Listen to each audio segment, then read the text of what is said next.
Wake up, this is your land, night either. The land that is owed to the Black Americans is held in public trust. Until they go and claim their land patents, they'll continue to pay taxes and get evicted and work for us. The fake ones that came down after the wars will continue to be able to claim their heritage. We passed the bills. When I was in office, we incarcerated a lot of black people after pumping drugs into their communities. See, what we do is induce bonds off the incarceration and sell the securities on the secondary market. They never balance the books, so we lock them up and keep the money. Well, we'll never handle the Mexican drug cartels because they work for us.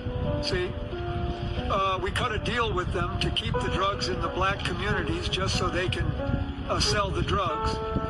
We monitor and lock them up. This is why they call the drug game the trap.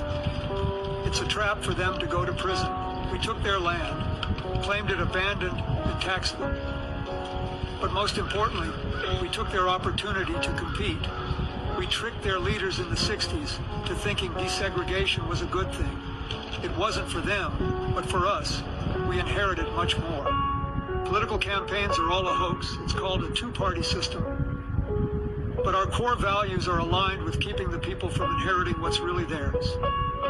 When they claim anything besides who they truly are, it keeps us in business, really big business. Is this you discussing Indian blood? We're going to judge people by whether they have Indian blood, whether they're qualified to run a gaming casino or not?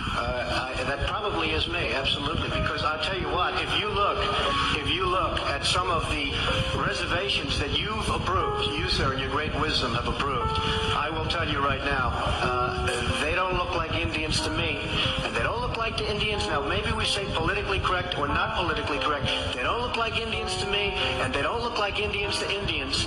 And a lot of people are laughing at it, and you're telling how tough it is, how rough it is to get approved.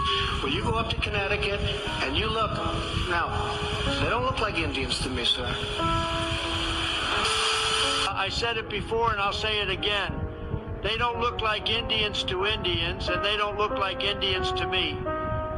The black people are the real Indians, not the Asian-looking casino-owning people. Let's be real, folks. Black Americans are the true American Indians. It's amazing how people believe the fabricated stories. Look at the murals in Mexico or the historical accounts of the Virginia Indians. All of the state encyclopedias describe who they were. It's obvious. I'll leave you with this name, Walter Plecker.